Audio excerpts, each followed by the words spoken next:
కానీ నేను pass కాలేకపోతున్నాను.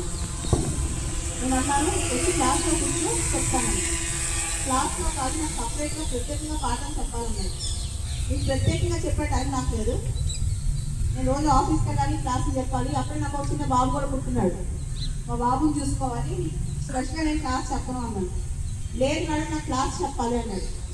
Next రోజు మళ్ళీ నేను డోర్ ఓపెన్ చేసి వెళ్ళేసారు కదా, మా ఇంటి ముందు కూర్చొని ఉన్నాడు. ఆ తర్వాత నా సెల్కి మెసేజ్ పెట్టాడు. అలా 1 వీక్ ఎవ్రీడే మెసేజ్ పెట్టాడు.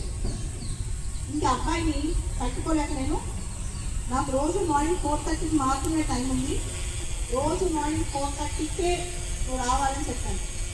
ఎవ్రీడే మార్నింగ్ చదువుకున్నా వర్షం వచ్చినా మార్నింగ్ 4:30కి వచ్చేవాడు. Everyday morning exam రాసాడు.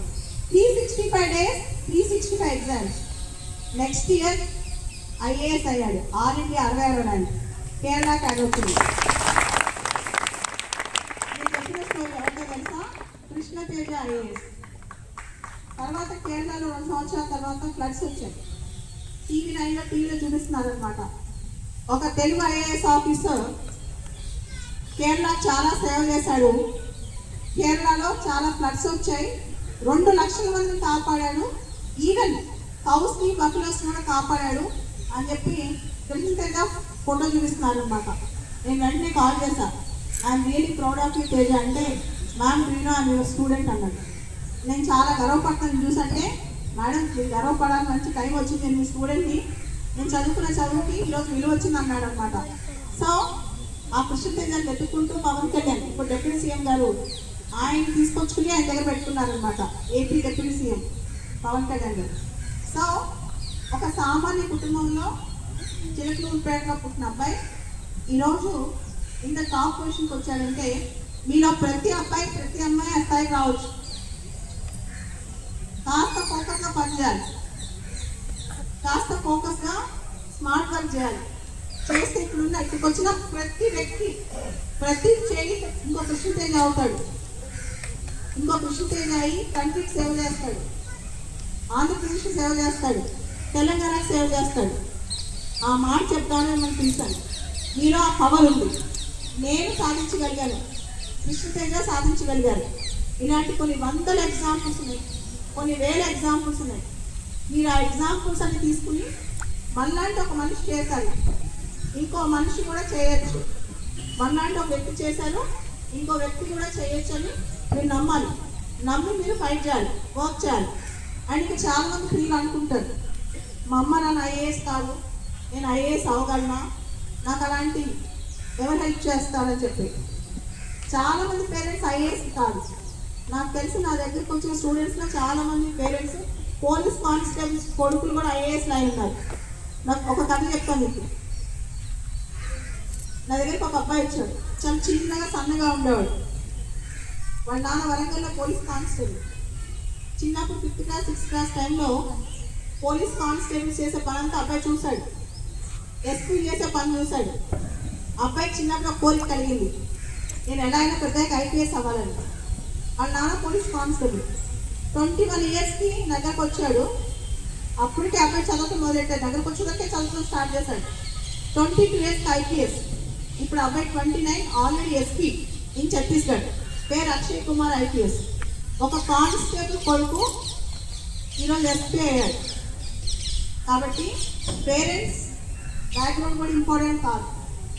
ఏ ఊళ్ళో పుట్టాం, ఏ కులంలో పుట్టాం, ఎలా పుట్టాం ఇంపార్టెంట్ కాదు. మనం ఈ రోజు నుంచి ప్లాన్ చేసుకుని టార్గెట్ చేసుకుంటే ఏదైనా సాధించవచ్చు.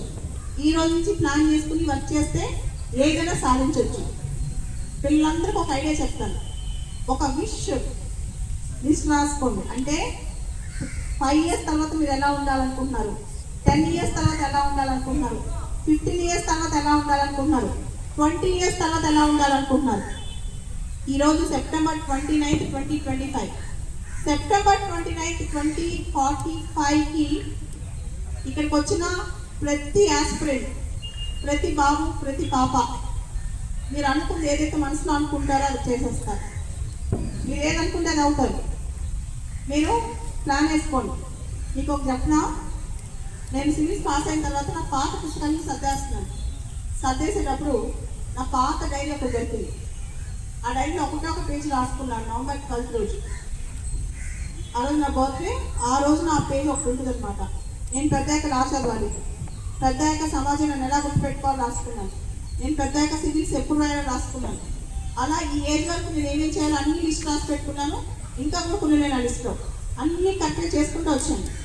మీకు తెలుసా, మీరు మనసులో ఒకటి గట్టిగా అనుకుని ఒక లిస్ట్ రాసుకుని దాని గురించి కాస్త వర్క్ చేస్తే, కొంచెం కొంచెం చేస్తే, చాలామంది అనుకుంటారు నేను ఐఏఎస్ అవ్వాలన్నా, ఐపీఎస్ అవ్వాలన్నా, ఒక ఆంటర్ప్రినర్ అవ్వాలన్నా, ఒక సైంటిస్ట్ అవ్వాలన్నా, ఒక డాక్టర్ అవ్వాలన్నా చాలా కష్టపడాలంటారు. నేను కష్టపడమన్నాను, ఇష్టంతో పనిచేయమంటాను, ప్యాషన్తో పనిచేయమంటాను. నేను రోజు 15 గంటలు పనిచేస్తాను, కానీ నేను ఏ రోజు కష్టపడతాను అనుకోలే. I work 15 hours a day. మీకు తెలుసు కదా, ఇప్పుడు నాకున్న కండిషన్కి నేను ఇక్కడ మీ దగ్గరికి రావాలంటే నన్ను ఎవరు తీసుకొచ్చారు? వేరే వాళ్ళు తీసుకొచ్చారు. నేను రాగలిగానా? రాలేకపోయాను. బట్ స్టిల్ నా టైంలో పర్ఫెక్ట్ టైం టేబుల్ ఉంటుంది, డిసిప్లైన్ ఉంటుంది, పంక్చువాలిటీ ఉంటుంది. నేను 15 గంటలు పని చేస్తానంటే 15 గంటలు చేస్తాను. నేను హైదరాబాద్లోనే పని చేస్తాను, విజయవాడలోనే పని చేస్తాను. నేను కార్లో హైదరాబాద్ టు విజయవాడ ట్రావెల్ చేస్తున్నా, చదువుకుంటూ, నోట్స్ రాసుకుంటూ, లేదా ఏదైనా చేస్తూ, పని చేస్తూనే ట్రావెల్ చేస్తాను. I never waste my time. చాలామంది చిన్నపిల్లలు నేను చూశాను కదా, ఫోన్స్ చూస్తారు, సోషల్ మీడియా చూస్తారు, అడిక్ట్ అయిపోతారు, టైం చాలా వేస్ట్ చేస్తారు. అన్నీ ఉండాలి. I do agree. ఈ సోషల్ మీడియా ఎరాలో, ఇంటర్నెట్ ఎరాలో you have to watch social media, you should have your own phone, but there should be limit for everything. ప్రతిదీ చేయాలి, కానీ ఒక లిమిట్లో చేయాలి. ఏది ఆగొద్దు. ఎందుకంటే ఈ ఎరాలో ఏది చేసినా తప్పు కాదు, కానీ ఏది చేసినా దానిలో మంచో చెడు తెలుసుకుని దాని లిమిటేషన్స్ చేయాలన్నమాట. సో అది నేను నేర్చుకున్నాను, అది నేను 100% చేశాను.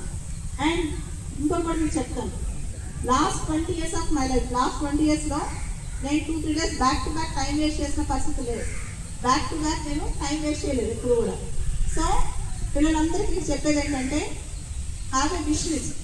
మీరు ఏదైతే విష్ చేసుకుంటున్నారో, మీ లైఫ్ ఎలా ఉండాలనుకుంటున్నారో, ఎలా అయితే ఎన్విజన్ చేయాలనుకుంటున్నారో, అలాంటి విషయస్ అన్ని ఒక చోట రాసి పెట్టుకోండి. నెంబర్ 1. నెంబర్ 2, దానికోసం వర్క్ చేయండి. నెంబర్ 3, దానికి సపోర్ట్గా మీకు అన్ని టాలెంట్స్ ఈ 2 రోజుల వర్క్షాప్లో నేర్పిస్తాం. అంటే స్పేస్ టెక్నాలజీ నుంచి, ప్రైమ్ మినిస్టర్ ఎలా అవుతారు దగ్గర నుంచి, జాగ్రఫీ అట్లాస్ ఎలా చూడాలి దగ్గర నుంచి, ఎన్విరాన్మెంట్ ఎకాలజీ దగ్గర నుంచి, హిస్టరీ దగ్గర నుంచి, ఈ 2 days వర్క్షాప్లో పెద్దయ్యాక మీరు ఏదైతే డ్రీమ్ చేస్తారో, ఏది అవ్వాలన్నా, ఐఏఎస్ అవ్వాలన్నా, ఐపీఎస్ అవ్వాలన్నా, ఒక ఆంటర్ప్రినర్ అవ్వాలన్నా, ఒక డాక్టర్ అవ్వాలన్నా, ఏదైనా సరే మీరు ఆంటర్ప్రినర్ అవ్వాలనుకోండి. ఒక చిన్న కథ చెప్తాను. ఇది హోండా పేరున్నారా? హోండా. జపాన్లో సూచిలో హోండా అని చెప్పి ఒక ఆయన చిన్న బిజినెస్ స్టార్ట్ చేస్తాడు. సెకండ్ వరల్డ్ వార్ వచ్చి బిజినెస్ మొత్తం ఫ్లాప్ అయిపోయింది, నష్టాలకు వెళ్ళిపోతాడు. ఆయన చిన్న టర్బైన్ ఇంజిన్ ఒకటి మొదలెడతాడు.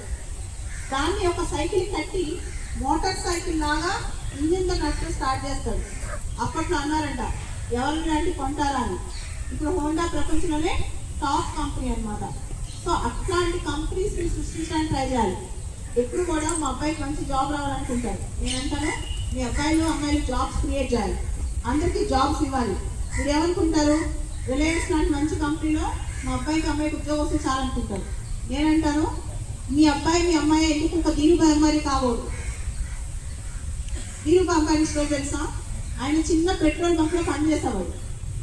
ఇప్పుడు రిలయన్స్ అనే ఒక లక్షల కోట్ల, అంటే దాదాపు 25-30 lakhs crore బిజినెస్ని ఆయన స్థాపించింది ధీరుభాయ్ అమ్మాయి అనమాట. అలాంటి ఎంటర్ప్రినర్షిప్, అలాంటి స్కిల్స్ భవిష్యత్తులో నార్మల్ ఉద్యోగాలు ఉండవు. Only special skills, entrepreneurship skills ఉంటాయన్నమాట. కాబట్టి ఆ లెవెల్లో మీ పిల్లలు తయారు చేయండి. రేపు ఐఏఎస్ ఐపీఎస్ అయినా సరే ఆ స్థాయిలో ఆలోచనలు ఉండాలి, అంత ఫాస్ట్గా ఉండాలన్నమాట. ఈ రోజు హైలీ కాంపిటేటివ్, విపరీతమైన కాంపిటీషన్ ఉన్న వరల్డ్లో ఎంత పోరాడితే అంత మంచిది, ఎంత ఫాస్ట్గా స్ప్రెడ్ అయితే అంత మంచిది. అండ్ చాలామంది చూస్తున్నారు కదా, మీరు చాలామంది ఏమనుకుంటారు, కంట్రీకి ఎలా సేవ చేద్దాం, దేశానికి ఎలా సేవ చేద్దాం అనుకుంటారు కదా.